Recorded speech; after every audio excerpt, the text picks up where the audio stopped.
Hey folks, we are back on Reaper Miniatures today for Reaper Pro Tips with your host, me, Anne, and disembodied hands, Justin. We no longer have Mr. Sexy Voice. We have his disembodied hands instead. We've his main attention has to go to other things. But yeah, hey guys. Hey. Let me make sure my screen is all right here. I'm a little off center.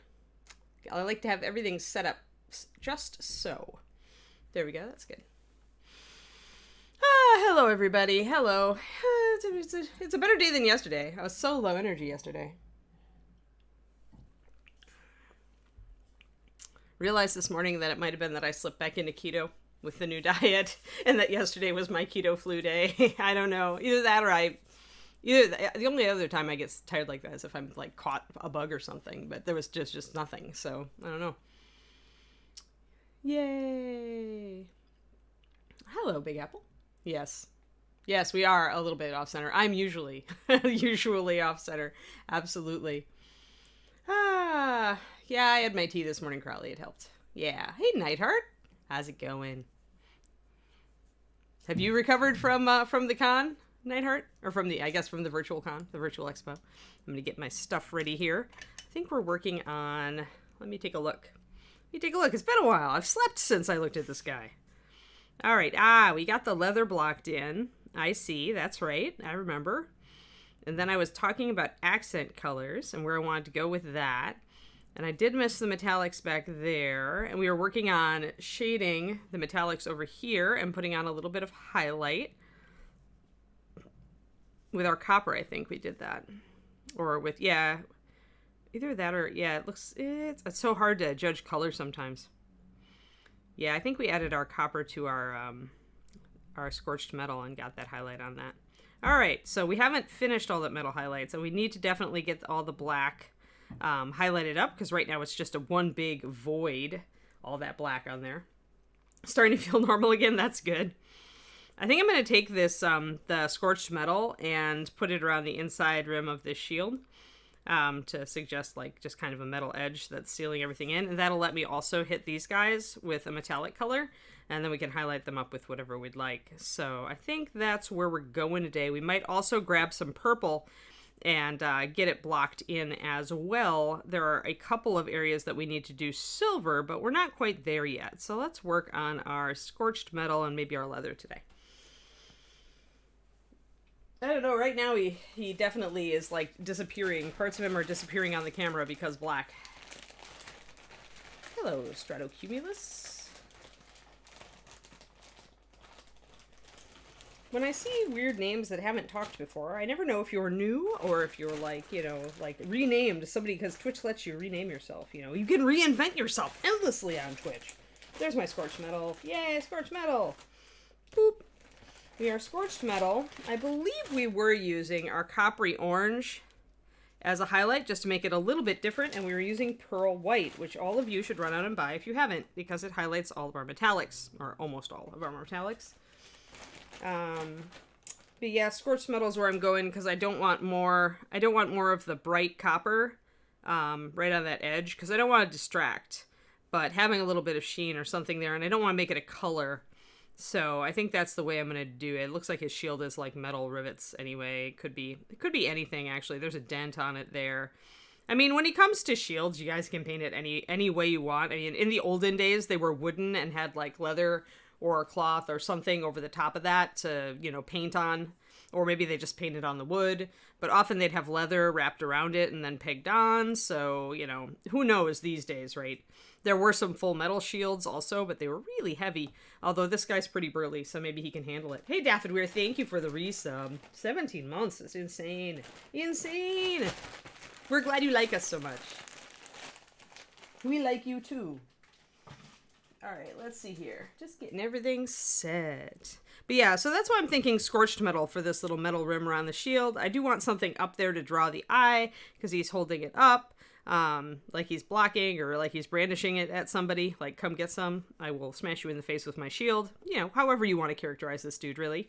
And then, yeah, we'll work on, I wanted to put a purple stripe down the center there, so I need a good purple. I'm kind of thinking Imperial, actually, the old classic, instead of my usual reaching for reddish purples. I may go with a blue purple on this one. Where's my lovely, lovely Imperial purple? There it is. So Imperial is more blue purple, which I always liked indigos, so I went that way first, and then I found out that everybody actually likes reddish purples better. So then all of the purples that followed were all reddish and if you all wondered why, it's because the reddish purples sell better. So it turns out my beloved bluish purples, it's a good thing I put them in the first 54, because the first 54 MSP always sell better. So even though people didn't like the bluish purples as much as the reddish purples, we're still okay. I think I am going to put the purple where I want it, just to block it in, make sure that I've got kind of a good dispersion of it. And then we'll put that stripe down the back of the shield, because we're going to put metal over it, and we want to make sure that's all done before we do that. So purple, this is going to go straight up, and I think I may even use it full strength. When you have a purple that's not like, and a lot of purples don't have really, really solid coverage, just because the pigments that are used to make a purple are very see-through. Like you're talking like phthalo blues and, and then magenta, which is very, very clear see-through. So you're a weirdo then, Astrogene. Join the club. I also am a weirdo who likes blue purples and indigos. But so you've got two choices, right? You can either use it full strength out of the bottle, or you can add a tiny bit of white to it, and then when you go over it with your second coat, use the color itself. This is actually the way that, canvas painters do it. If they've got a transparent color, they just add white, and then if they need the actual color to be there, they just go over the top of it. But adding white to gain opacity is a painting tradition that stretches back centuries, so we just don't think about it much if we don't have an art background, which many of us in the USA don't, right? We came to it via Warhammer or D&D, or just through encountering these weird little pewter people and plastic people. So I ended up doing about a 6-to-1, because you don't want your color to bleach out really a lot, and pure white does have a lot of strength. So my purple is there, and it actually looks lighter on camera than it is in person. So let me get my nice big fat base, big fat black base, and put it on there for contrast. Yeah, that's about right. So it's a kind of a jewelly purple. It's not as, it is lighter than the Imperial. There's the Imperial. But it's not like huge lighter. It is a shade lighter, but it's not like undoable. So we'll work with this, and then we can put a coat of this over the top if I want to. Or I may just decide that I'm happy once I see how this purple dries. I may decide that I am happy with it and just shade with this. Put a heavy shadow in to get this color in and then highlight it. It really depends on how it looks on the model, right? Because we've got a bunch of I've got very dark, and then we've got kind of a middle. The copper is kind of a middle tone color, right, as far as value. So thank you for the resub, Otter Mama. 18 months. Wow. Yeah, Runic is possibly one of the most, utilitarian as far as, how useful it is, Big Apple. Runic is, up there. Yeah, it's because we haven't educated them yet, Rex. As you know, there are many colors in MSP that do not have, super coverage, and that is intentional, and it is our goal to get people to understand that transparency is a tool, just like opacity. And opacity can absolutely work against you. It was working against me the other night when I was working with my Scale 75 tube paint, because it made layering 50 times harder. It made blending 50 times harder. That's the one thing. I like the colors, and I like mixing them into MSPs, but that's the one thing about other paint lines is because they use that heavy-bodied base, getting them to blend smoothly can be a battle. Unless you're doing wet blending, then you're all good. But if you're trying to do layering, where you're thinning down the paint, MSP was formulated very specifically to excel, I should say, at layering, at that technique, and at glazing, and at washes. MSP was made to love that stuff. And other paint lines were not. Other paint lines were made for coverage. They were made to be good on your base coat or good for wet blending. And, you want varying degrees of opacity for various other times when you're painting, but I like that purple. That's a good purple for this model. But you often, transparency is often more utilitarian for you when you're doing anything else. But that's true in everything, right, Rex? Like, I'm on a new diet. I bet you anything. Everybody just wants 3 simple steps that they can take to lose 20 pounds. You know?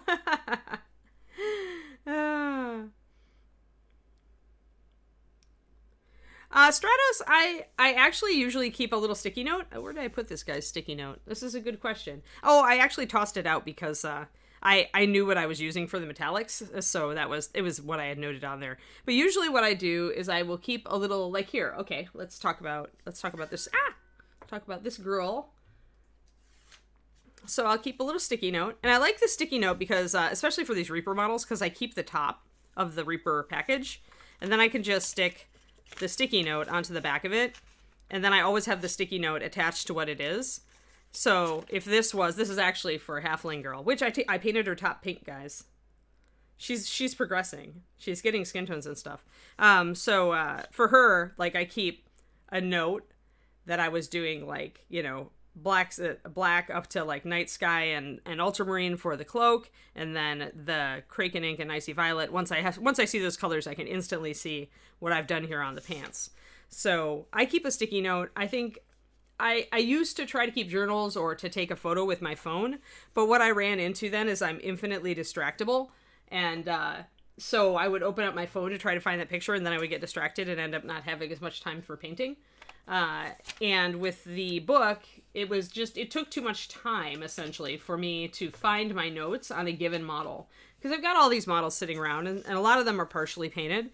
And so, you know, I might not go back to a model for a few months, and then I need to remember. Yeah, Halfling Batgirl, you bet. She's got my goth rogue. You just wait. She's gonna get even better. I have a plan. I figured out what freehand I want to put on her cloak, so I'm all for it. But yeah, so I like the sticky note system, even though it is very simple and very basic and not very sophisticated, I guess, because it allows me to start immediately. I grab the model. If I've packed it away in a box, the sticky note goes in the box. If it's back in its blister or it's whatever, if it's sitting around, I put the sticky note right under it. If it's on my shelf of doom. So I instantly know, looking at the sticky note, oh yeah, these are the colors that I used. Unless the exception, Strato, is as you get to be a more experienced painter, you definitely gravitate towards certain colors. Like there is certain purples, like runic purple, that I reach for a lot.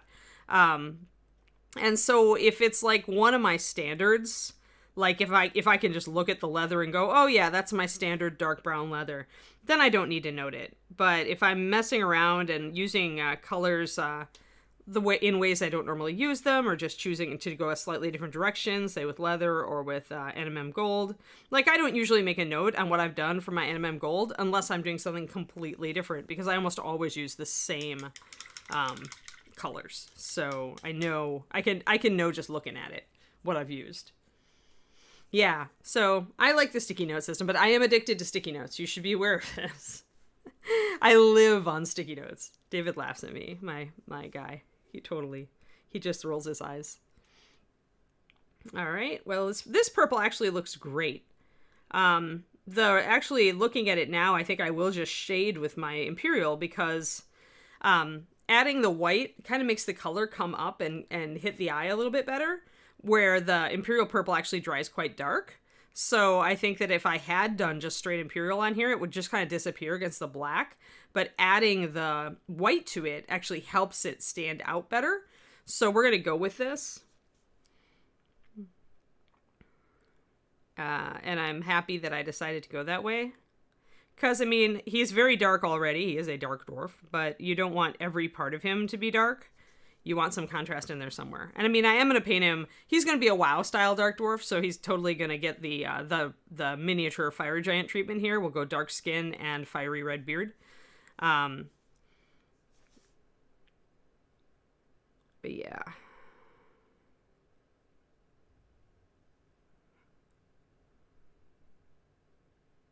There we go. Got to get the back part. Got to get this little part here. Boop.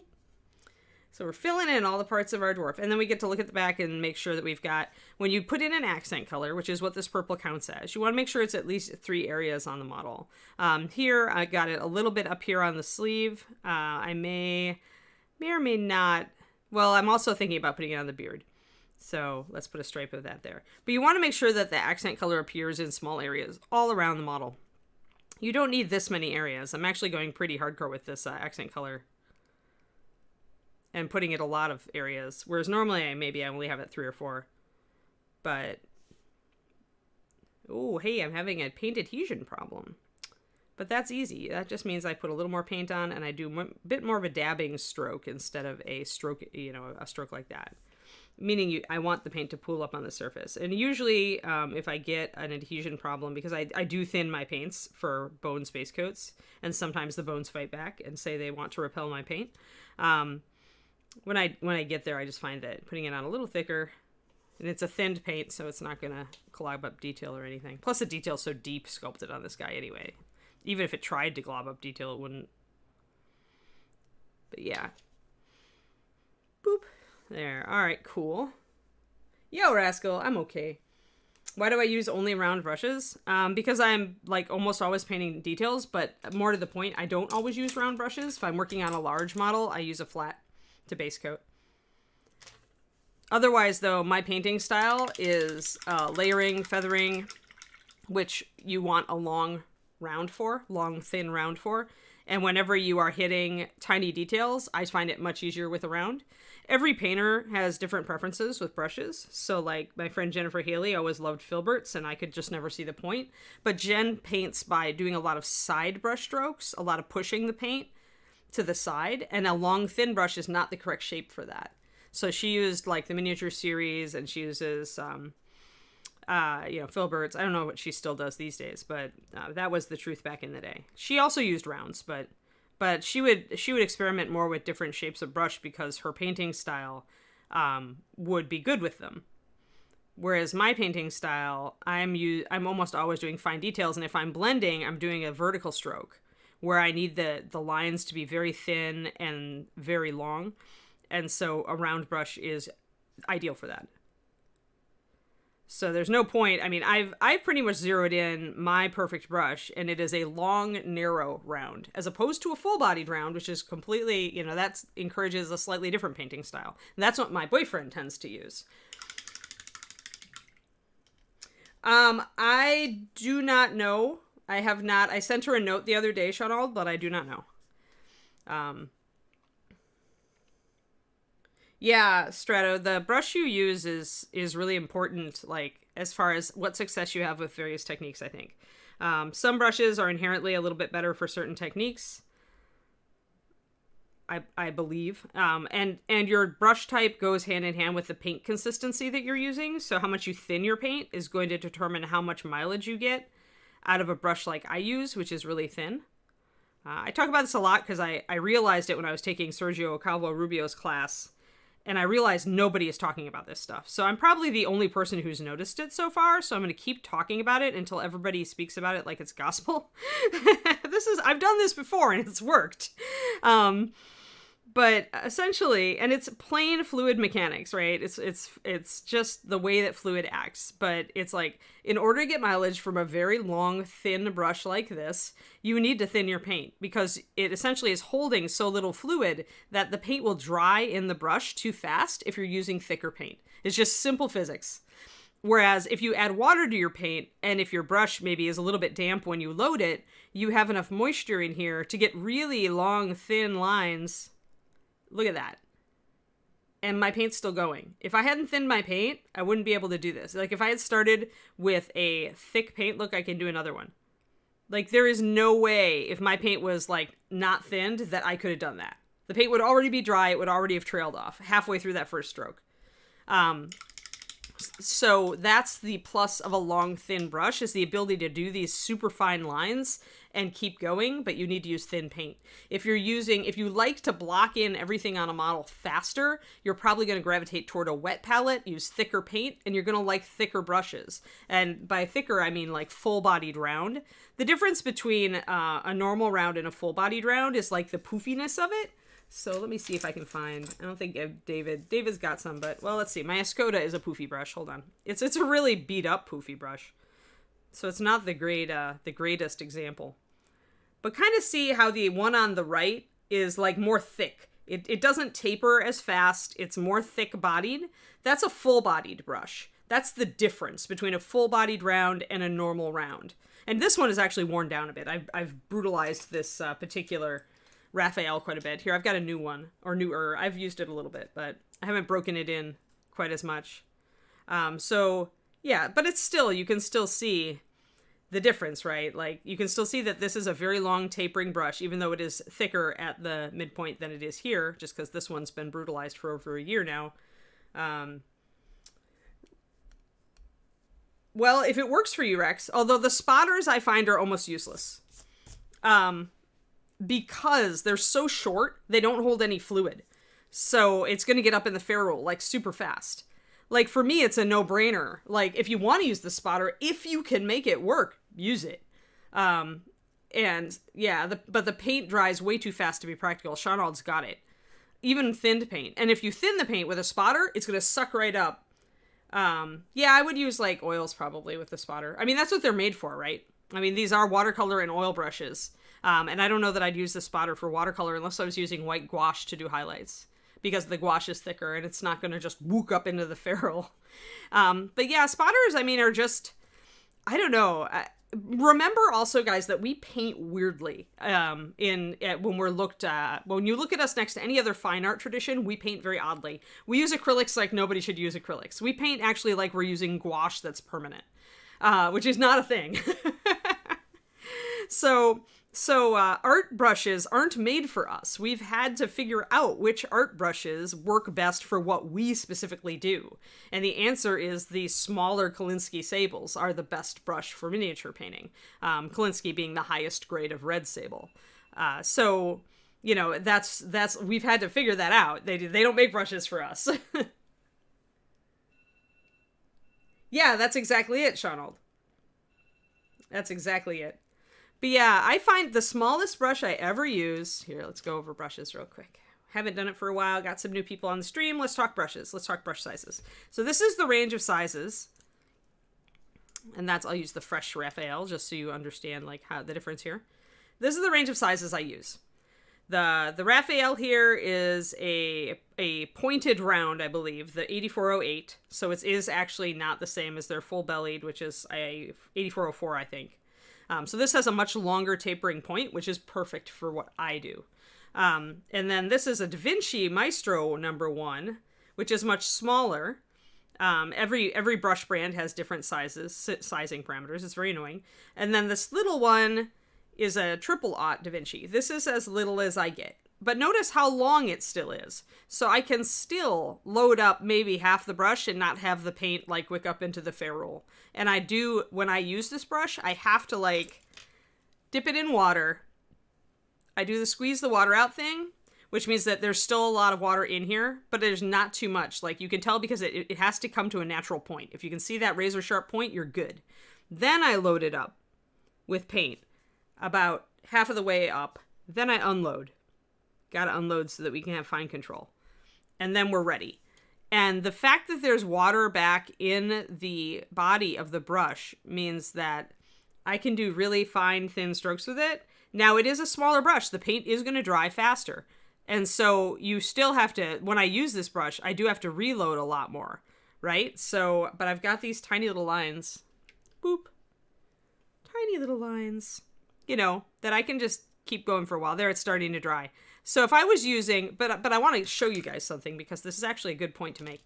So now let's go to my gigantic brush. Let's actually use my beat up one. So we don't even have the advantage of a brand new point. So up here again, I'm loading up my brush with water. Let's see here where we are. There we are. Yeah, no, I'm using an 8408 size 1. 8408 because I like the long taper because I'm using such thin paint. So the 8404 is a lot wider. It's got a thicker belly. But here's my big brush. I've done the same thing. I've squeezed the water out, but there's still moisture. I can load up this brush a lot less, so I can only dip about 1/4 of it in there, like if I want to keep it well away from the ferrule. And then I come over here, And, oh look, I can do the same thinness of lines, the same tiny details as I did with the tiny brush. I can get the same line thinness. Now, I have a lot of water back in the ferrule, so it did like kind of go transparent on me there, but I can get the same tiny details, tiny dot, that I could do with this. The moral of the story here, guys, is it's not the size of the brush that's important. It's the tip. It's how good your tip is. And then you just have to learn whether it suits you better to have to reload your tiny brush a lot or to learn to control the amount of fluid on the big brush. But you can do, I can do the same, I can do eyeballs, I can do anything on a miniature. I can do micro details with either of these. Like, details so small you have to like have like magnification to see them. And it doesn't matter that this brush is huge and this brush is little. Yeah, well, and everybody's style is different, right? Smallish, this is my point, is figure out what kind of brush you like. Chances are you're either going to like, as you say, Sam, a full-bellied round, or you're going to gravitate toward the really thinner, finer brushes. You're probably going to have like one or the other. And if you really like to push your paint sideways with the brush, because if I try to do that with one of these, like, it's not going to work. Like, the whole brush is going to just splay and distort, because it doesn't have strength sideways, right? Its strength is to do a straight long stroke. And so if I want to push paint sideways, I'm probably going to go for a Winsor Newton Series 7 miniature, which is actually a wedge-shaped brush, or a filbert, or something weird like that. And I mean, the bottom line is experiment. Experiment, find out what shape of brush you are using that you like. And in general, if you like using really thin paint, the long brushes are your dealio. Yeah, exactly, Stratus. So there you go. It's all about, what it really comes down to, Strato, is how you thin your paint. Because if you don't thin your paint, then these nice long tips aren't going to matter, because it's going to be drying on the nice long thin tip. But if you add a little water to your paint, you're going to get better mileage with them. So really, for somebody who's new, like if you are a Strato, try a couple different brushes, both sizes and widths, and see which one you end up reaching for all the time. And that'll be telling, because the brush that takes the frustration to a minimum and that you reach for all the time is probably your ideal brush for the style you're developing. And never be afraid to try different brushes, even as late as I am. I mean, I used the Da Vinci Maestro Series 10 size 1. I love these suckers. I used this for competition painting for 20 years. This brand, nothing but this brand. I did all my painting with this brush, 100%. Until I started playing more with my Raphael size 1 that I picked up at ReaperCon, the 8408, which is the thinner one.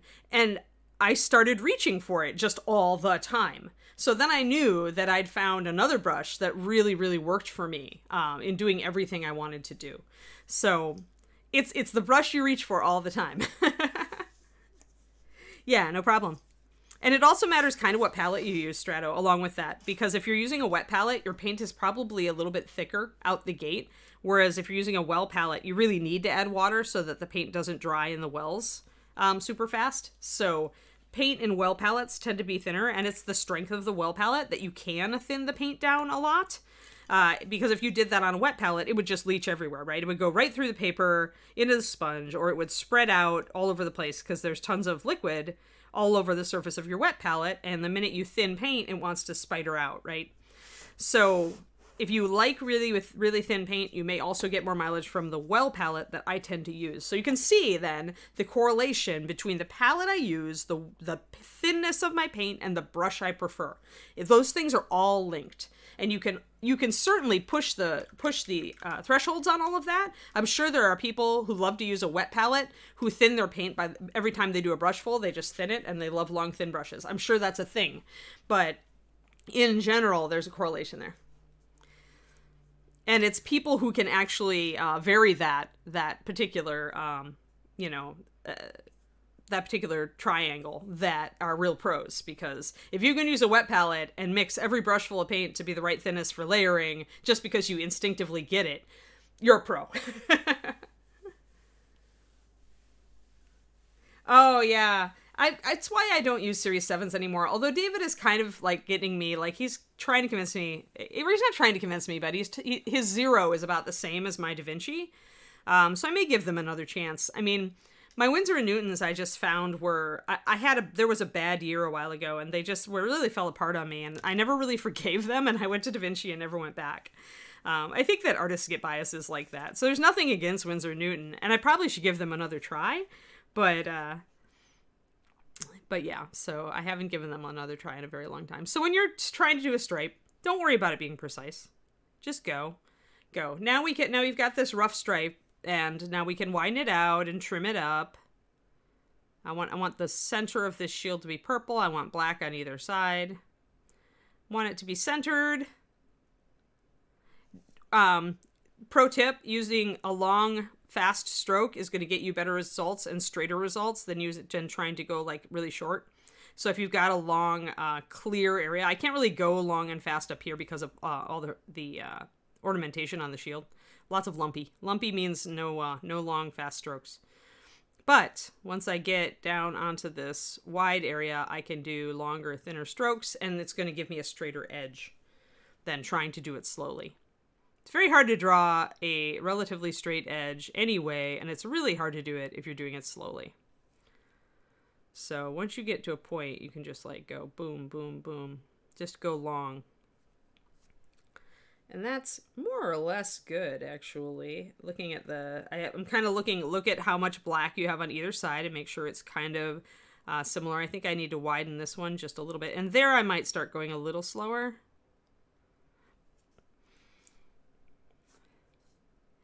So it's centered between these two nails. And I'm going to make it go out the same amount on either side of the top nail here. I might need to trim that down. The other thing to realize, the great thing about doing it this way is I've got this black right next to it. I can just take some pure black and trim the edge back if I've gone too wide.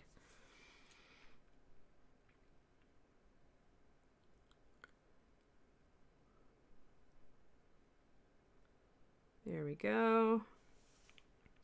More or less. I need to trim it up here. You can see how it's gotten wobbly. I want to get it kind of even first, though.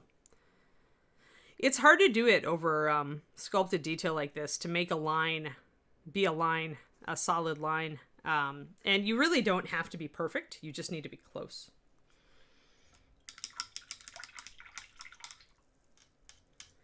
Yeah, the 8404 is still a great brush with a great tip. It just it holds more paint, right? And so it's better for thicker paint that way, because when you have thicker paint, it dries faster in your brush because there's not as much water in it. There's not as much fluid keeping it wet. Common sense, right? So essentially, if you like to thin your paint, Fubeca, if you like to thin your paint, and so the 8404 is still, you're having like control problems, and by control problems I mean there's always like a little bit too much paint on your brush, then you would probably benefit from the 8408. But if you're painting very well with the 8404, you probably are fine, unless you start thinning your paint a lot more when you're doing fine highlights and details. Then you probably would benefit from a thinner brush. Oh, that's a bummer, War Shadow. That's too bad. Like that, unfortunately, had you ordered them yourself, you could have sent them back and maybe gotten a replacement to see if it was just that batch. But, I mean, sable brushes, it's seasonal. Like, the quality of the hair can be seasonal. Although, if it's not going to keep a tip, that argues that it's the quality of construction instead, which is a bummer. Either that or something happened to the poor things.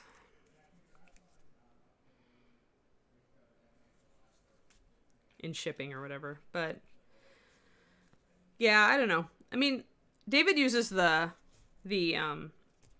Series 7s, but what he likes something. He's really getting into something lately. Actually, I think it's DaVinci. I think he's rotating in the same way I did. Is that I got him to order some DaVincis, and now he's really liking them.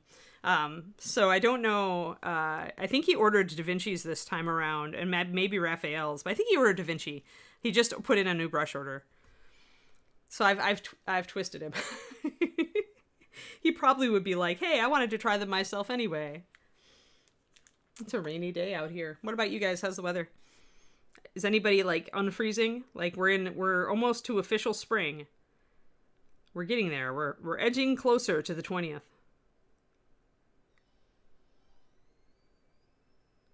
It's been cold here this week, and the rain hit last night.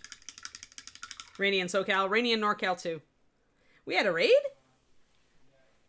But I don't see. Hey, Pretoria! How's it going? Hold on, did I miss the raid? Man, you know, sometimes it's hard to, like, keep the chat. Oh, it's Miniatures Den! It's Luca! Oh, there we go. Yeah, Luca! Hey, Luca, we were just debating brushes. We were just talking about different brushes and sizes and shapes and everything. So, since you're here, tell us what you use. Because I was pointing out that it varies by each painter's style and preferences. We're working on metallics today, guys. Artist Opus? That's right, and I haven't tried them yet. Let me make a note. I like to try new brushes, even though I've got my favorites. Artist Opus. Got it. Oh, he hates them? You hate? Okay. I see, they're trolling you. Trolling you on stream. On my stream, even. Man. Yeah, I actually believe people when they talk to me. Like, this has been my lifelong thing that, you know, it's like, if I ask you an honest question, you know, you can troll me pretty easily. I'll just make a note to never, like, you know, take your word for anything again. So it's the boy who called wolf, right? I'm like, I'll give you a chance until you lie to me, and then, well, you're done. There are downsides to trolling.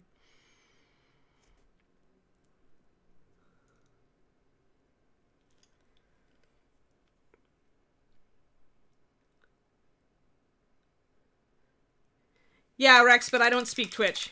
Not all of it. I know enough to get myself in trouble. Can't assume somebody knows the lingo.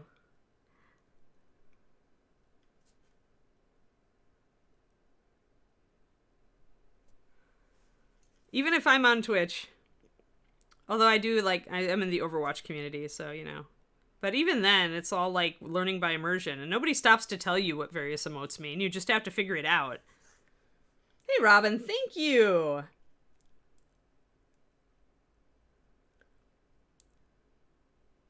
Yeah, Rex, it's not going to make me like trolls any better.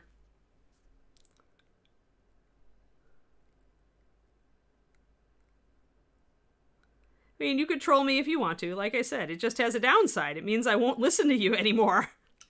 I'll just kind of ignore you. I reserve the right to do that. Because I'm about factual information, dang it. It's the way I roll. Alright, we're playing with purple today. Oh yeah, that's true enough, Pretoria. Well, I guess I have to give you permission. You're from his community, you have permission to troll Luca, I guess. If he's into it, like, go for it. A lot of people really enjoy when their communities troll them. I just, like, I don't know, reminds me of grade school when I was the gullible kid, and then I was just like, oh. So, I'll be honest with you there. There's a moment of vulnerability, right? I was that kid who would believe what people said to her. And so, rather than start not trusting anybody, which I didn't want to do, I just decided that if somebody was, you know, trolling me, that I just would stop listening to them. I was a gullible kid, but I was very strong-minded. Which is a bad combo, I guess. Fun fact, you're not. They're just... Yeah, Luca. I can see that. Oh, well, I'm sorry then. I'm sorry you have to put up with such things. But anyway, did you tell me what brush you liked? Because I missed it in all of the trollishness. Oh no, I blorfed. Dang it. I'm putting a dark metallic. I'm putting essentially GW tin bits. For those of you who didn't know it, Reaper has an equivalent for the old tin bits, and it's called Scorched Metal. And I want to do that. That's my dark metallic here also. We were doing some shaded metallics on this dwarf, as you can see. I was using some reds to make the... it's actually Dwarven Gold, which is a gold, but it's a very reddish gold. But I wanted more copper, so I used red glazes to make the gold slide more toward copper, and then used some purple also down in the shadows. Ah, Rubloff. Hold on. Are they Russian?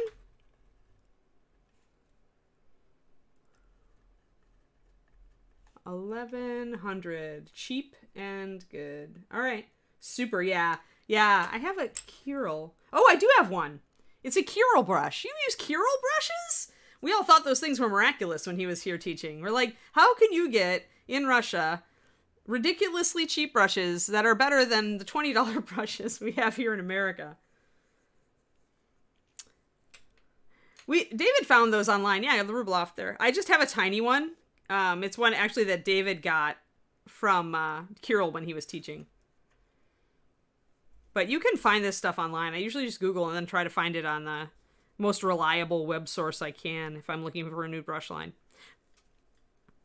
David's been having some luck ordering some brands from Amazon. Amazon has started carrying a lot more of our brushes. It used to be just Winsor & Newton, but now you can find Da Vinci on there. And then you might be able to order a Raphael on there. Amazon is nice just because they do give you that guarantee. So if the brush arrives damaged, you can get a replacement, just like Dick Blick.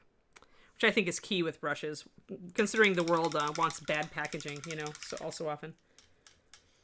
Yeah, I believe David had to go onto a European website to find them, Gimli. Yeah, Raphael's on Amazon. Good. Yeah, I tend to patronize Dick Blick anyway because I don't want to give Amazon absolute world domination. I mean, they're close enough as it is, right? So I'd rather do Dick Blick, which is, has a really good reputation, has never done me wrong. If I have to pay a buck more per brush, I'll do it. Although I think that prices are usually pretty comparable. But Dick Blick was just an art chain store before it started selling online and became such a big warehouser. So I kind of prefer to support that when I can. I still order plenty of crap from Amazon, don't get me wrong. I started learning to cook Indian, and I swear Amazon has gotten so much of my money because of all the different spices and cookbooks. My cookbook habit has grown exponentially. This is not good. I need to tamp it down. Oh, okay. Miniature Wargaming. I think that was where we found them, as Miniature Wargaming website.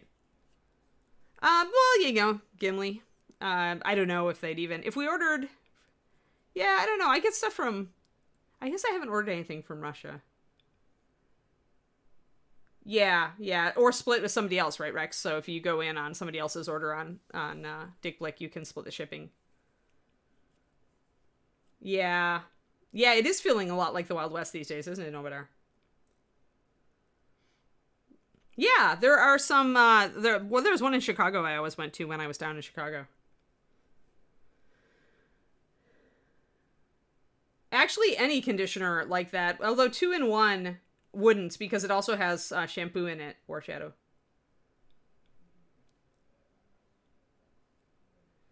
Yeah, that's a good idea. Hate Radio.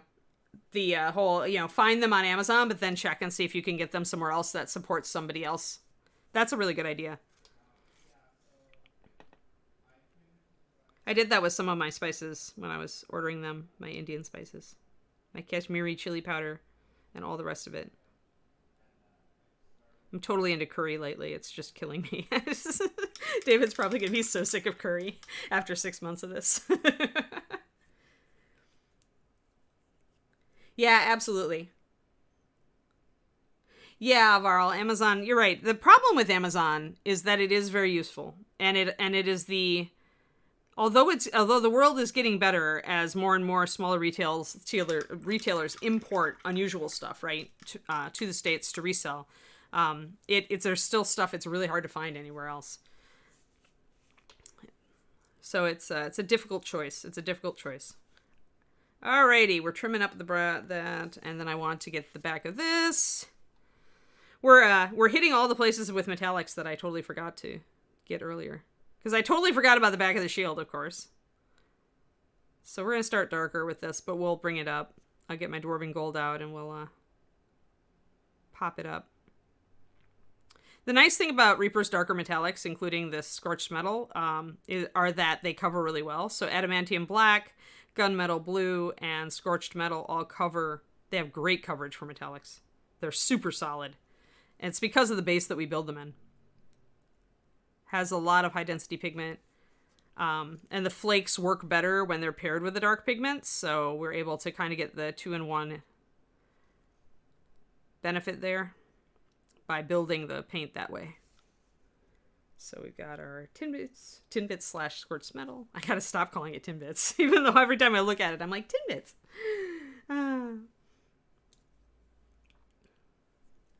Yeah, War Shadow, if you're going to load conditioner into your brush to try to help your brush get a better shape, then do remember to always pre-rinse. You don't want conditioner in your paint. It's going to actually hurt the adhesion. And probably also the finish. It'll probably affect both of those things. Alrighty, I think we've got everything blocked in except for the skin and the manacles and the little bit up here that's also going to be silver. And I may put a silver clasp on this here. I kind of want to repeat colors around the model. I like to do that to give it some continuancy so that it's not just one blob of bright silver up here. There's also a little touch of silver over here on somewhere. So all of that. I may even, because I feel like there is a plate here that I missed, I may even introduce a dark steel and make this, repeat that color around the model. I can get away with that if I want. And then I could use that same color on the manacles. And that would repeat it over the course of the figure, which I like.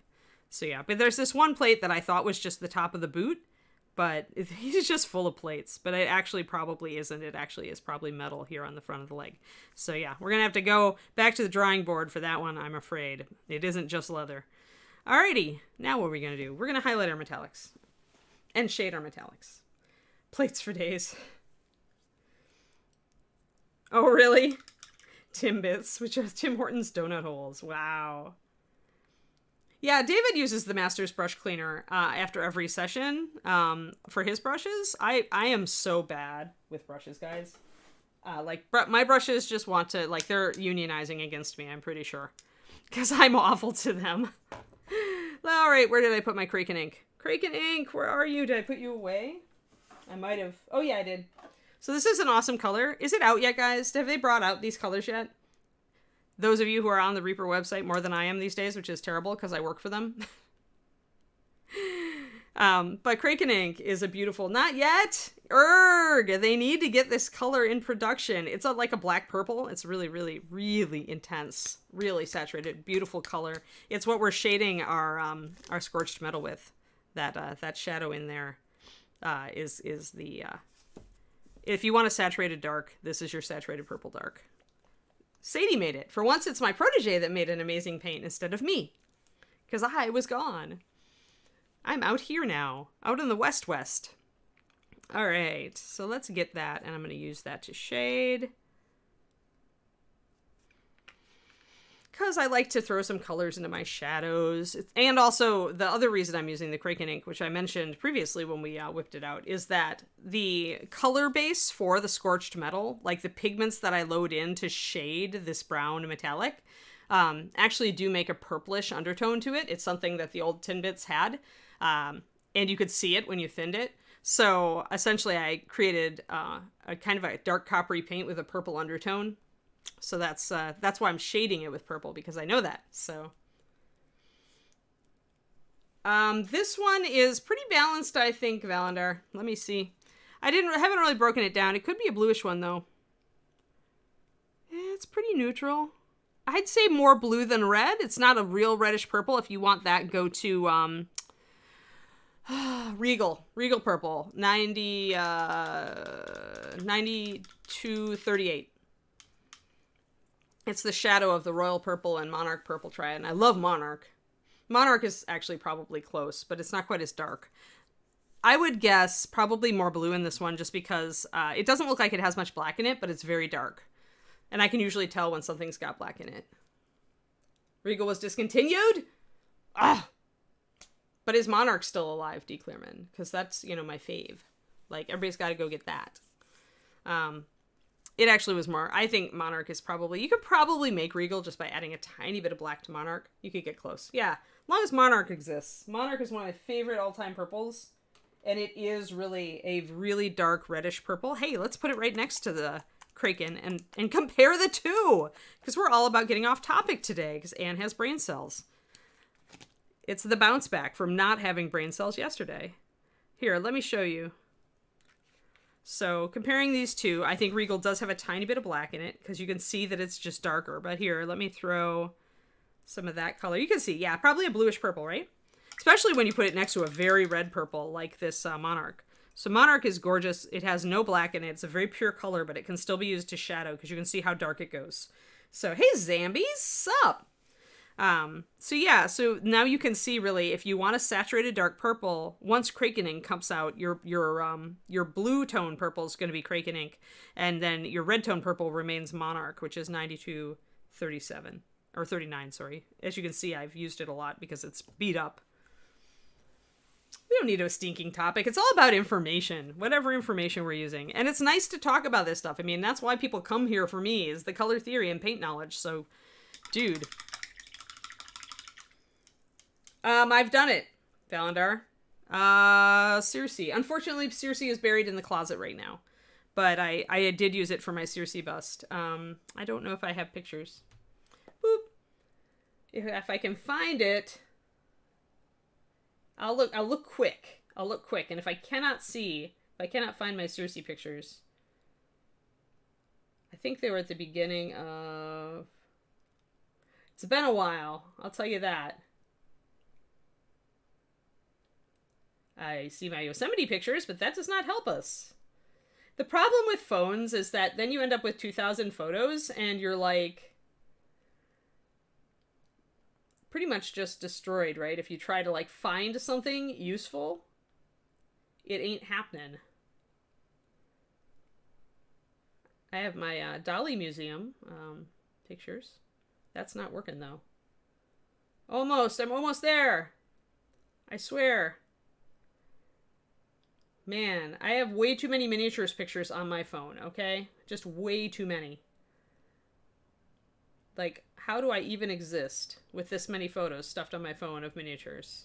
And references for miniatures and all the rest of it. Yeah, who knows? Blarg. I'm going to give up in 2 seconds unless I find it. Yeah, we're not going to get it. Dang. Dang! I had so hoped to show you guys, like, my purple skin tones. But yeah, I used a very brown and golden color scheme for Circe, and so... Yeah, I'm not going to find it. Dang it! But now I know where not to look for it. Oh well, sorry. Sorry, but I wanted to go complementary color with the skin tone. She had a very olive, dark Mediterranean skin tone.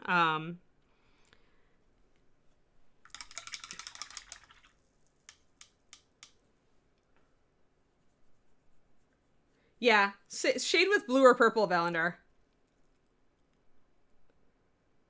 Yeah, Gimli, I need to go through and do it because I've got so much. I've got to really trim down my reference photos because I have this habit, or had this habit before COVID, of going to art museums and just snapping pictures of stuff that kind of made me feel inspired. And so I've got all that stuff in there, but not all of them are great pictures. Not all of them are something I would use for references if I really got down with myself and, you know, talk to myself about it. So we're going to get some coppery orange down here to highlight that. And we're going to get some coppery orange plus pearl white, right? Because it makes a new penny color. 1, 2, 3, 4. As does the pearl white plus dwarven gold. So we're trying to switch it up a little bit. So let me get this in here. And then I'll show you guys. All right. So coppery orange uses actually the same flake as scorched metal, so that makes it a natural highlighter for this color. You can also do a mix if you want, and it works. It'll take the purple kind of down out of the, it'll neutralize the purple behind the scorched metal because you're using red and yellow over here and you're popping it into, you know, blue and red, so it'll shift it a little bit and lighten it. But the flake is the same, so they'll work. And then this pearl white edition that I'm building. Oh, it's actually past time to stretch, guys. My stretch alarm didn't go off this morning. But if you add pearl white to our copper, you actually get a new copper color. And this happens also with the dwarven gold that we started out with here, which is why I did actually highlight it up with a bit of pearl white. Yeah, it is stretch time. Yeah. Usually, Francis, you just have to look at the color of the shine. Like, it's a little hard with the scorched metal versus the copper, I'll grant you that, because I've made them so different. But in general, yeah, if I look at the color of the shine, if I tilt it in the light and I look at the color of that, that's what shows you the color. That's what you're seeing, is the color of the flake.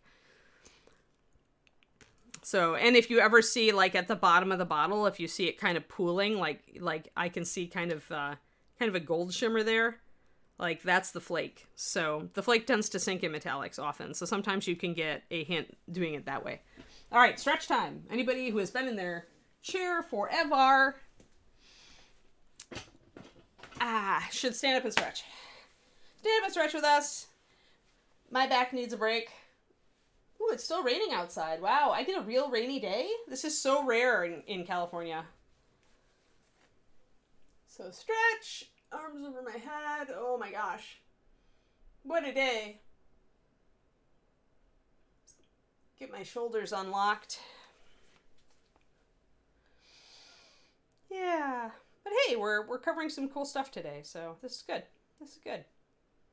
I don't often do metallics. For those of you who are still hanging out, metallics, shaded metallics are not something I typically do. Normally, I work on non-metallic metals for almost everything. Just because I find on 28mm, it tends to make it easier to pick out fine detail. Oh, cool. Yeah, I almost actually moved to Sacramento, but then things developed between David and I ended up moving in with him. Yes, I am in South Bay, so I'm in Mountain View, which is actually the town I was born in. Great irony of ironies. All right, I'm going to get down and do some cat-cow stretches to flex my spine, guys, and then we'll be back on. Just need to make my spine remember that it actually goes both ways. It can bend both ways.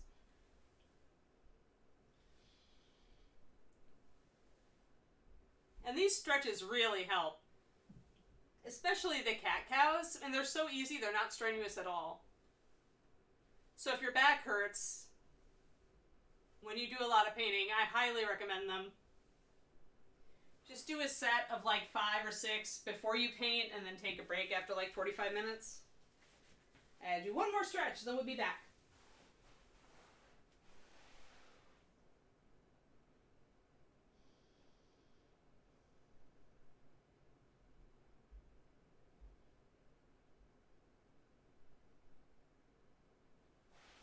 There we go.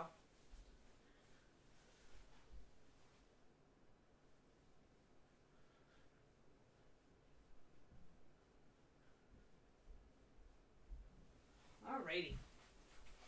Yay! And then we'll hydrate. Stay healthy. But yeah, with how much I paint, how much I game, how much I write, I just need to have the stretches to keep my spine happy.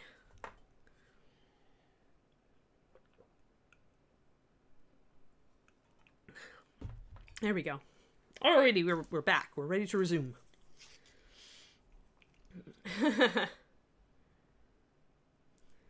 Ooh. Stir-fried asparagus with mushroom. That actually sounds pretty tasty. D. Clearman. Although I like it that a lot of the meats, the really lean meats, are also on their green list. That's an urban myth, Gareth. It's such a myth. There are so many myths around with metallic paints. It's rocks, guys. It's micro rocks. It's not even like metal. Like in any water-based paint, you don't have a real metal flake because it reacts badly. Trust me on this one. I had to read the fine print when the samples came into the factory, so I didn't blow anything up. But yeah, I mean, it's just like little tiny mica particles. So it's not like it's going to cut your brush. I mean, I don't even switch brushes. I don't even have a metallics brush. I just use whatever brush is in my hand. And I don't rinse my water either. I don't change out my water unless it get really, really gooky. I don't find the need to use a separate water thing for metallics or for opaque paint. I never have had, I think once in my life I've had one tiny flake stand out on the surface of an opaque area once, and it was really filthy paint water. And usually I never like have that filthy of paint water. So it's like, I feel like that's another urban myth. There are so many. Chop your brushes up. Kraken ink is saturated. I mean, it's a saturated dark, which means it is a little muted because it's dark. I mean, as far as saturated, well, okay, so let's speak. Its chroma is high. Its saturation is probably high middle. let's use proper art terms. Ooh. Meaning it is loaded with saturated pigment, but because it is its value is dark, it will not appear as high chroma as as clear purple, for example. Anne's a rebel.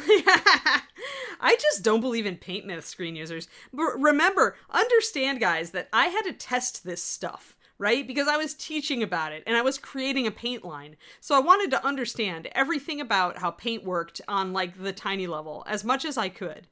And I just, I don't have patience with paint myths. I understand. I hear companies use them all the time.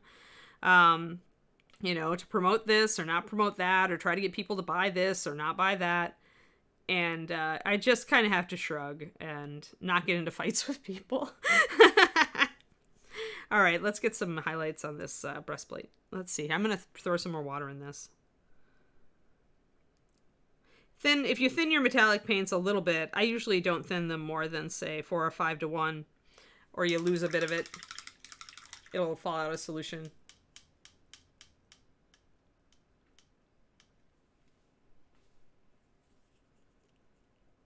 Yeah, Reaper metallics are fine. Oh. Yeah, and they may use slightly different stuff, Kerniko. Like, I mean, everybody uses slightly different supplies, right? Because we're using a supplier of flake in the US, but Vallejo is using a flake supplier probably in Spain or Germany. And so they're going to have access to different stuff, especially because I've got to say, Germany is like tops in the weird coatings war. Because I don't know if it's because of cars or what, but Germany really, really gets the highest end flake technology from what I've seen. Like, they're very pioneering about it. And so if you can order stuff from Germany, if you have easy access to order stuff from Germany, you'll have an edge with the flakes. Oh, you're welcome, Shadow Raven. I like to know. I mean, even though I diverge and digress so badly on this stream, I hope it's still educational, right? That's always my goal, is I want to make sure that I answer all you guys' questions and that you learn something every stream. That you get a takeaway, right? Because when it comes down to it, although I love to paint, I also love to teach. And I get the most reward from people telling me that they, got a tip or tried something that I recommended and it really worked for them. Like, that's my happy place right there. I mean, entering competitions and doing well in them is great, so the painter side of me is still, like, somewhat competitive, but what really makes me happy is teaching somebody something and having it really help them, right? So just a little bit of highlight here just to bring up the dark metallics. We don't want too much, or we'll change the color of the metallic. Can't take up the whole area with our highlight. We have a little bit of our main tin bits. Now, most metallics cannot be layered very well because the flake is little rocks. It's really hard to build translucent layers of little rocks. But the bones metallics, the bones silver metallics in particular, are actually layerable. They are fine enough that you can build them up in translucent layers. It's the only flake I've encountered that will do that. And it's because it's new flake technology. I believe it is from a German company, but they're imported commonly into the USA. So, all right, now we gotta get these little things down here.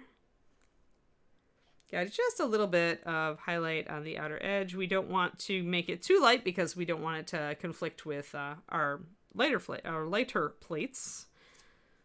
So I'm mostly going to be coming in with the higher highlight and just really hitting kind of like the lower edge, wherever I think it would catch a little bit of light, just to give it a little bit of contrast. I don't want a ton.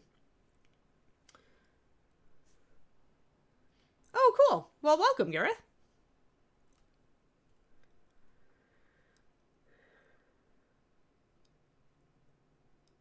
Oh, wow. No, it's not a myth. I mean, it may not be myth for the model error metallics. Now, keep in mind, again, every metallic line is going to be slightly different tech, and we don't know what Vallejo is using.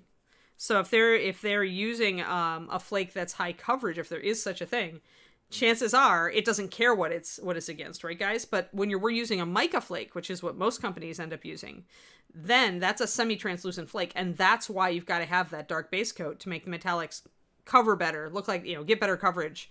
You got to put down that slightly darker normal paint coat first, right? A dark gray if you're working with steel. You can go black if you want. I find that medium dark gray works best for me, or browns when you're doing copper or gold or whatever. Yeah. But everybody's entitled to their opinion. Like I said, we don't know. I don't know what Vallejo uses. I haven't been to their factory, I know their flakes, originally when I tried their product, their flakes seemed very close to Reaper, but the air color stuff is definitely different. And I like their Model Air Chrome, so, I won't say anything against it. I use it quite a bit when I'm doing like micro abrasions on stuff, and it does have very high coverage. That's why it's good for that. If I'm doing shaded metallics and I want little dings and scratches, it's very, very good for that. So, I mean, anybody who speaks in absolutes, that said, I'm not really like about, but everybody's got their own reality, and I'm not going to fight with them. Like, if they definitely do cover really well. I also always mention that, Reaper tries to keep everything very non-toxic. And that does set us up to be a little weak sometimes, just because we can't use all the flakes that we would like to, because we want to keep it safe for kids. So, especially because kids love shiny paint. They love the metallics. So, if somebody eats something or drinks something or puts a loaded paintbrush in their mouth by accident, I want to make sure they're going to be okay. It doesn't mean you shouldn't rush them to the emergency room just in case. But, it's not food grade. As I always say, it's non-toxic, it's not food grade. But we do what we can to make sure that the products we use are safe for families. Because that's the way Reaper rolls. So we could possibly use like a higher coverage flake or a, little bit shinier flake. We're always on the look for a shinier non-toxic flake, and that's how we actually found the bones flakes. So I'm just using little tiny highlights around here to bring out these darker plates. I just want, like I said, I don't want them to like get in a war with our bright copper, but I want you to be able to see the edge like it does there. Just a little touch on the edge. Hey Val, thanks for the resub. Mad Max flashbacks. Haha, rascal. Curse us on our desire to be consumer friendly. I know, right? I know. I will admit that we are not our metallics are not the best in the world. I was actually surprised when people started telling me that there was kind of a shift in opinion, because first it was like, well, Reaper's metallics are okay. But then there's like a subset of people who told me they actually prefer Reaper's metallics, that they aren't the base metallics, that they aren't as shiny. They found they actually photoed better when they were shaded and highlighted. And I'm not surprised at that. That actually makes sense, physics-wise. But, yeah, so that was why we went with the new Bones tech on the new metallics, but our old metallics still sell pretty well. Had to reline the toes there. My metallic paint ran over. Got a little bit of dark line between plates just to make things stand out. Oh no. Some colors taste better than others. I used to be a brush licker a long time ago, Rebecca. And then a friend of mine came up with health issues, and they kind of tied it to maybe her painting. And so that stopped me pretty much. That stopped me pretty cold. But yes, back in the day, there was talk about how Vallejo colors were minty. So I feel, yeah, you're probably right. But do question, do value your health and really question your brush licking tendencies. That's all I'm saying. I know so many people do it. You will never see me do it on camera. I've replaced it with a different habit, which is a very useful skill, actually, remapping your habits in general.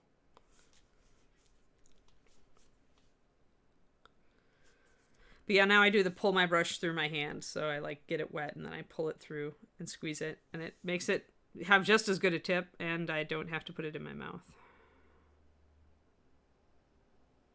It's part of my painting style now, probably.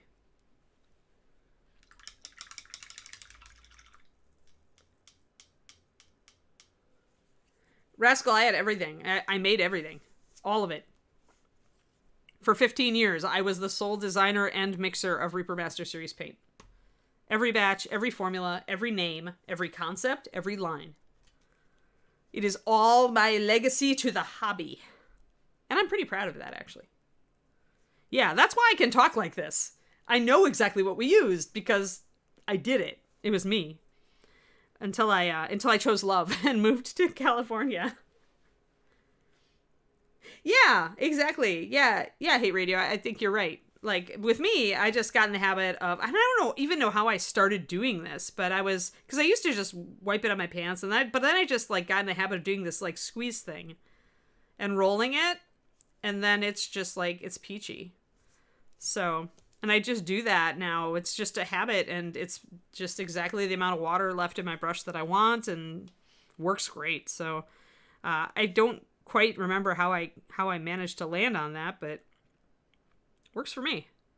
But yeah, a lot of people, I've heard of other painters who use a wet palette that rolling it on the sponge or on the paper or whatever will help to kind of give you a little bit of moisture in it, give it to a good tip, and then you can load it. Anything like that is cool. I'm just concerned about my peeps, right? Yeah, I don't want you guys to come up with health issues because you lick your brushes. Just because, there's other chemicals on the brush and stuff like that. I know we've got enough chemicals and toxins in our environment as it is, right? So, alrighty. Good. We pretty much hit everybody with all the dark plates. I'm pretty happy. Let's go to the back. So just really bringing in a little bit of a highlight. I don't want a lot of a highlight on this dark metal. I just want enough to start bringing out details and to make the different angles show up. Kind of use the edge to bring up a light line here to define all the edges of the hammer. Then we can get over here. That's nice, Declarman. Yeah, whatever. I mean, everybody's got their own little magic tools, right? Where you're just like, this works. And that's what makes us all, like, all of our painting a little bit different. That's why I don't like absolutes. I don't like to, like, say, do it this way, not any other way, Because I don't think that that's true. I think that anytime you talk to more than one miniature painter, you immediately should see that that's not true. Nobody's got the one true way. Everybody's got their own way, and it works for, some other people. And sometimes it works for most of the people, which is awesome. But even then, there are so many different ways to get anywhere in this hobby. You don't have to take my word for it. Or anybody else's. The best thing you can do is just play around. Play with stuff. Figure out what works for you. I say this over and over again, but it's so true. Like, that's what I did, is I just mess around. And when people would tell me stuff, I would try it, but I would try it with skepticism. But I would give it a chance, right? Like, if somebody tells you something wonky, I mean, sure, maybe it just works for them. It's not going to work for you. But you can give it a try. Try to stay open-minded. That's really the best part. Absorb its power. Empty. Yes, I just brought out the empty cup story yesterday, Shawnald, so, Empty cup. Come to the hobby being an empty cup. As much as you can, even when you're an old cup like me.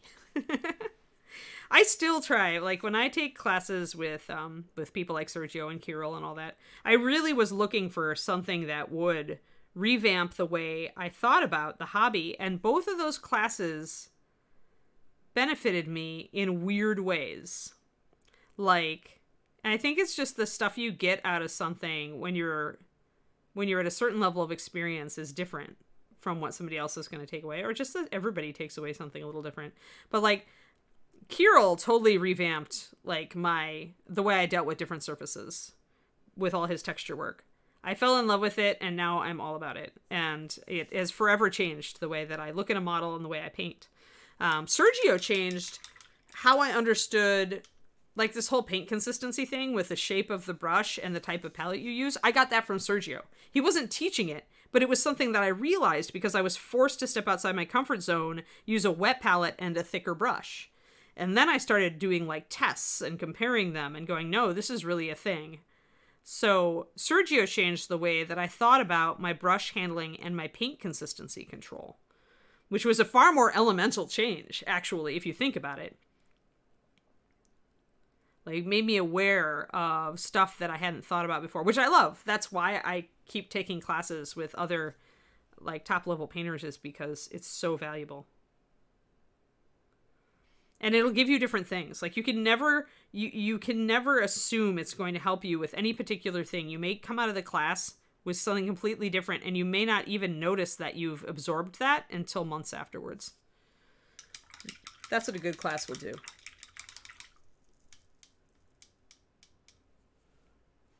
Yeah, if we were all the same, it would be a boring world. This is for sure. Alrighty, so our metallics are looking pretty good, actually. I'm pretty happy.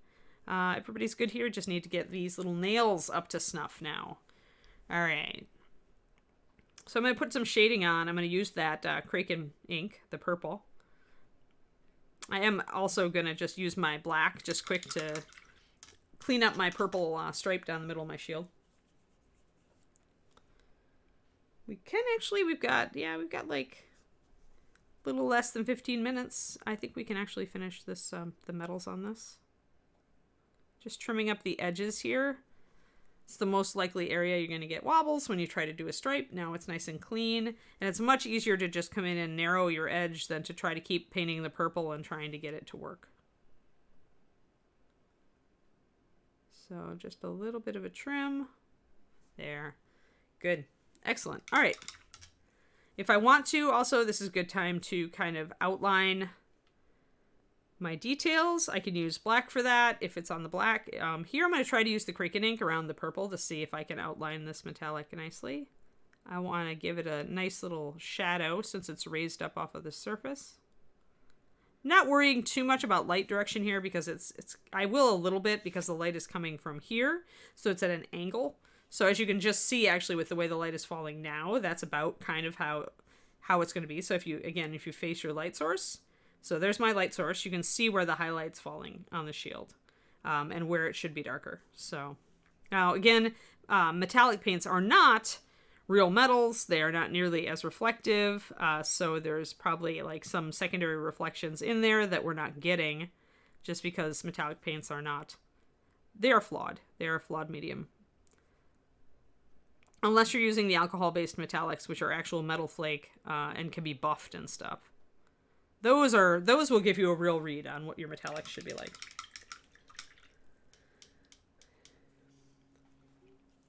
Yeah, I just don't know. I looked at his face and I was like, I want to wait to choose a skin tone until I have everything else blocked in. Because I know I'm using a dark skin tone, but I was also concerned that it would get too close to this dark metallic. I want to choose something that is still going to stand out a little bit and that isn't going to clash with other stuff. So I'm going to have to think about what we're going to do for that dark skin tone. I also wanted to make sure that my purples and my coppers weren't going to be at war with my fiery red beard when I put it on, because we're doing a lot of warm stuff on this model. And so I wanted to get all the rest of the stuff down, especially the metallics, because I've changed so much as I've added shading and highlighting. So I wanted to make sure that I had that all in before I started the skin and the hair. So yeah, I'm painting it in reverse. I'm totally doing that. I normally do start with skin tones. All right, let's get the Kraken ink and we saw that there was a drop off here on the shield. As it curves around, you can see that the light drops off there. So we're going to get our Kraken ink, get cracking. And kind of put a little shadow in there. I need to thin it a little bit more. I want it to be, since you can't easily layer with metallics, it makes sense that you should layer with your shadows because you can. And I'm using opaque paint for the shadows here. I'm not using a metallic, not using a darker metallic. Technically there is one, adamantium. It's a black metallic. So I'm just going to bring in that shadow there. There's also going to be a little shadow here. I want a little bit of shadow underneath where these nails come out. Going to add just a little bit there to help pick out details. That's more of a stylistic move than a realistic move. I mean, I use a combination. I think every painter does. I start from realism as often as I can to make things look right, quote unquote. But then when I feel it's suitable, I depart from it pretty readily. So I like my choices to be grounded in realism. But then when realism no longer serves me, if I get an artistic idea, I will totally depart from realism at that point. It would be like, so long, realism, thanks for all the fish. So we're just using the regular coppery orange here. I have thinned it down so it's not coming off real strong, but that means we actually can layer. I mean, yeah, we could do with a bluish skin Jabberwock, though I was going to do a dark brown because we've got some bright colors on here. We've got a very orangey, reddish metal, and then we've got this, the purple. So I don't know that. Yeah, I would do dark gray or dark brown. By overpainting, have I ever overworked it? No, and I think that, or have I? Back in the day, maybe, when I was a lot less experienced. Maybe once. But it was more that I just hated the model, rascal. The thing with acrylics is just that, I mean, you can just paint over what you don't like, right? So the only way to really wreck it at that point is you've put so many layers on it that you just... it's gotten all clunky or something on the surface. But if you're using like thin paints, you should never really hit that point. So, I mean, I once repainted a model's hair 5 times. And that's like base coat, shadow, highlight, highlight, highlight. Oh, darn it. It's not working the way I wanted to. I'm going to paint it again. I painted her hair 5 different times, 5 different colors before I finally arrived at the color that was going to work with my color scheme. What it taught me is that I could put 25 layers of paint on a model and not fill in detail. Like, I think the last layer I put on, I was finally starting to notice a little bit of loss of detail. And this was on super fine Werner Clock sculpted hair. So something like this dwarf, you're just not going to notice. So I feel like if you thin your paint, you kind of have infinite reset button. I've reprimed plenty of models. Like if I use a model, especially for kind of a workshop or a lesson, and then I decide that what I did I actually don't like as much as another idea, I'll just reprime it. I don't ever strip a model. I don't find that I need to. My paint is so thin, and I have like, it's just, I'm not really gonna glob up detail. Bluish skin would make the purple look more red. Correct, Jabberwock. But the purple's really blue, so it would be really odd. Like, the problem with going with a bluish skin here, and I am going to go with a little bit of blue to highlight my black, but the problem with going with bluish skin here is that it would fight with the purple, because the purple's a bluish purple. And remember that, you know, if you want things to work together, the closer you get on the color wheel, the more they're going to fight. So I would not go with a blue here. The only reason I can get away with highlighting my black with little bits of blue is just because it's going to be just that, a highlight, and it's just going to be a tiny bit. So it's not going to probably impact the purple. It might make it look a little more rich. We'll see. Well, there probably is, Varl, but it's like those dragon wings that Sadie shows off that I started when we test the mattness of every batch of MSP. I just painted on a little dragon wing, and the dragon wings are like 14 years old now, or 12 years old, and they're like that thick because they've got so many layers of paint. But it took like 8 batches of day, 280 days a year to get that way. So if you really do the math, that's thousands of layers of paint, If you want it to look shiny, Val, like I usually, if the model's outdoors and you get that bluish sheen, right? If you look at a crow out in the sunlight, you'll get that bright white highlight, but then you also get the bluish sheen on a lot of its feathers, which is sky reflection, because it's glossy and black. Brown hair that isn't, or black hair that has a brown shift or a red shift to it will usually go reddish or brownish in contrast. So you could use browns or blues to highlight black. Or grays, although you don't want to just use a featureless gray, because black does tend to reflect a color somewhere. So flat grays tend to look lifeless, so I would either go toward a blue gray or a brown gray with that. You can also highlight black with a lot of other colors, although then you're going more toward like fantasy and less toward reality. So it's really all in what you want to do. Yeah, Superman's hair can't be wrong. Well, that's the raven black hair, right? That's the traditional highlight for it. Or Black Panthers, you know, and in 2D and comic art especially, it tends to be standard to use blue. I usually use it if I'm doing shiny black leather or shiny black hair. Like, wait, who have we got? We have somebody? Oh, we've got whoever else I was working on. 1 second. We have someone who can illustrate this, and it's Zari. Where's Zari? Zari stuck to staccato, so staccato is coming too. They still managed to get stuck together with the blue tack. So Zari's leather is highlighted with blue. In fact, I went totally blue with some of this stuff up here, but definitely using blue down here on her. And it's coming out much brighter than it is in person, but that's an example of like the sword here. Notice how much darker it looks. I kept most of the surface black, but I'm still using kind of a blue. Here is these highlights are really strong, and I can knock them down a bit, but I kind of like them. And her hair is also highlighted with the same kind of blue-gray. So yeah, that would be an example that we've done recently.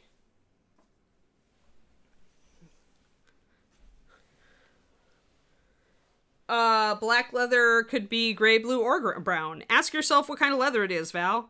Is it shiny patent leather? Or is it like a leather that's been dyed black, where maybe it has a brown undertone? You know, is the model outside? What's your light source?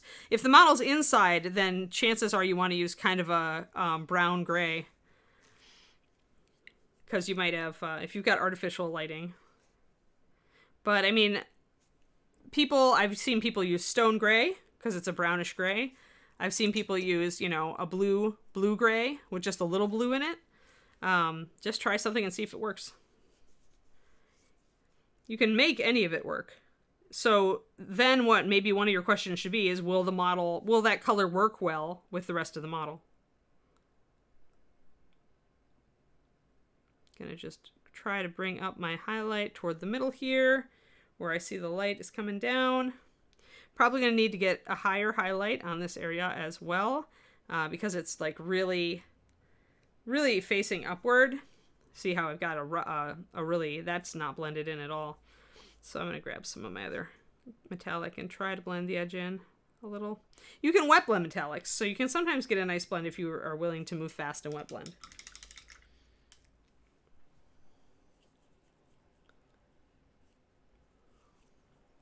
Alrighty here. We're getting there, and we're almost done. Boop, boop. I was going to bring up, I'll probably bring these up one more highlight, which means I'll mix an even lighter copper to hit some of these places. And if you ever want to see kind of roughly, if you're having trouble seeing where your highlights are in the light, kind of face the model away from the light if you can. Let's see if I can get it to do it. There it kind of goes. Yeah, so there you can see, if I face it away from the light, you can see like more where your paint highlights are, right? And this is the problem with metallics sometimes, right? Is if you have it in a light source that is not the same as what the light source you put on it with paint, it can look a little odd.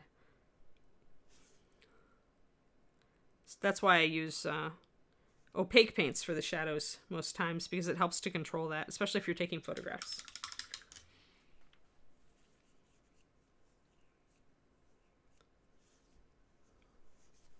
Oh yeah, the melt table. The good old melt table. It might be back. So I wonder if ReaperCon is going to be the first con to come back, guys, in person. It's at the right time of year. End of summer. Wonder if Gen Con... Anybody know about Gen Con this year? Is it going virtual, or are they kind of like waiting?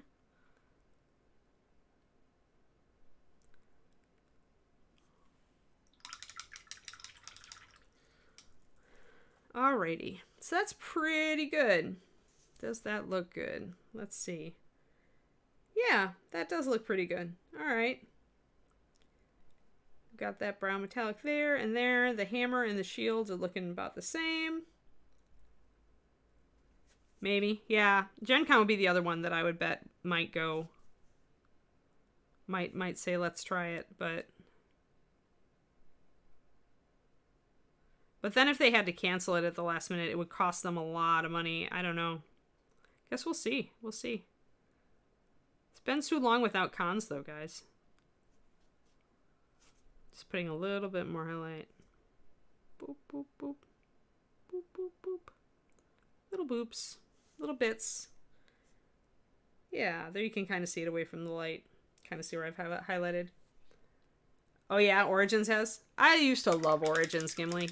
I used to go with Reaper. I loved Columbus.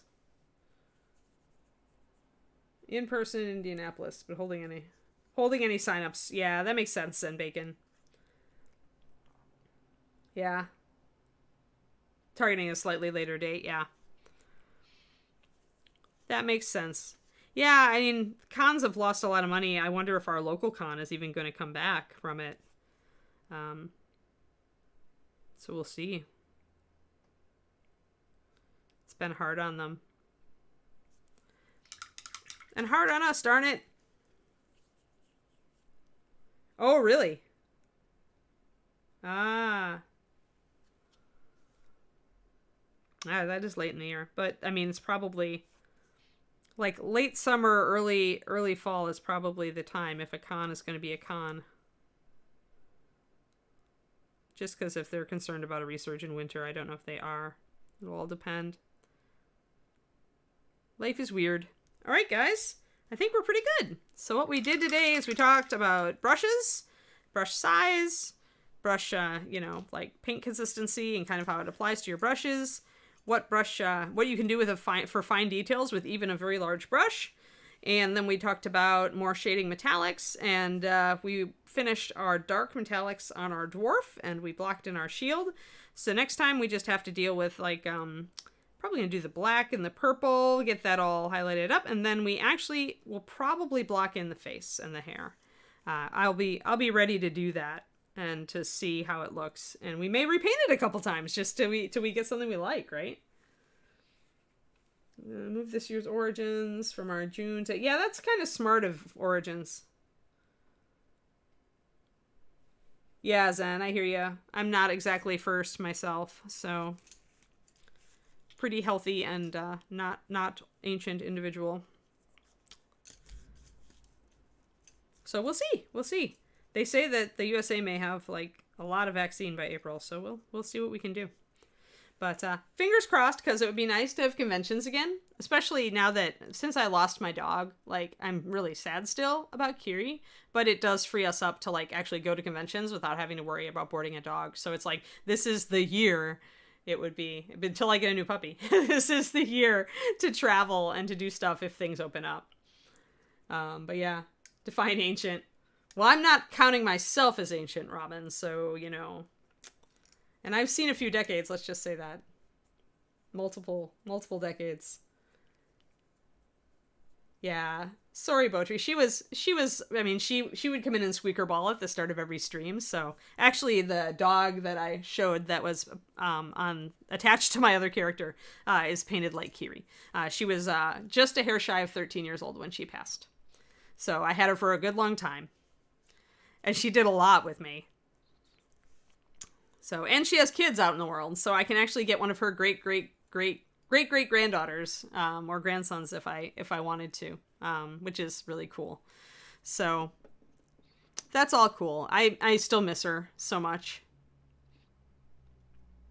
because that happened over Christmas. So now we've had a few months. It's like not as bad. I don't burst into tears on stream anymore, although I can get teary if I keep talking about it. But yeah, it's hard. Thanks. Oh, nice. Wow, Alaska, go for it. I'm glad they're organized and like just hitting everybody with it. Hate radio. That's cool. Maybe I should go to Alaska. I bet that there's people doing that. I bet people are looking at different states and assessing whether they can get vaccine faster. But I don't know. We've been isolating a long time, but I'm kind of an introvert anyway sometimes. So it's getting to the point where what I really want to do is travel a bit. Crows and bones.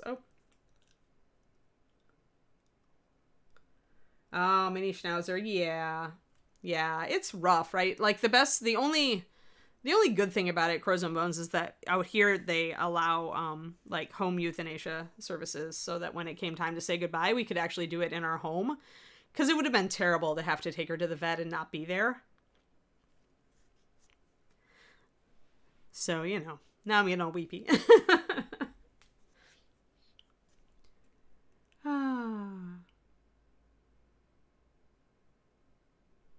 No, I didn't hear about...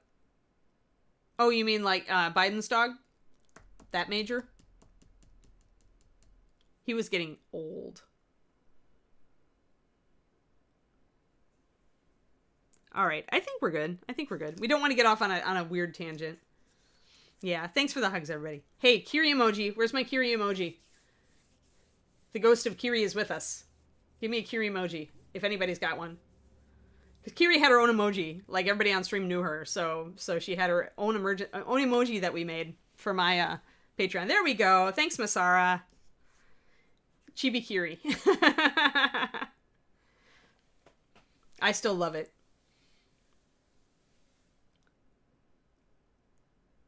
Yeah, for sure. All right, guys, it's about 1:15, so I think we're good. We had our metallics thing. Thanks for coming along. Yeah, that's my girl. I did not need to get weepy at the end of stream. Dang it. It's all right. It's all right. Damn it. Or darn it. Sorry. Sorry, Reaper language. Oh wait, Ed says worse than that every Reaper live. Never mind. Never mind. You don't know how to do the emoji. Aw, I'm sorry, Pendrake. That's all right. We got Kiri faces. We're good. We're good. All right, guys. Yeah, they are worth it. Oh, yeah, we've got Luca this afternoon, so, you know, you control him next. Yeah, that's true. I probably am the most family-friendly Reaper stream, right? Like, I hate to say it, but it's almost certainly true. And that's because I did Paint Club at Reaper on Saturdays for so long, and there were so many kids. So I just got in it's a family store mode whenever I went, unless I was really tired, and then it was bad.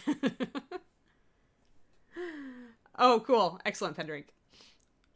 Have I heard Sadie stream? Yeah, Sadie gets out there. But then that's what makes her hilarious, though. That's what makes Sadie hilarious. That's why I loved having her in the paint department, because we had just sometimes she would say something, I would just die.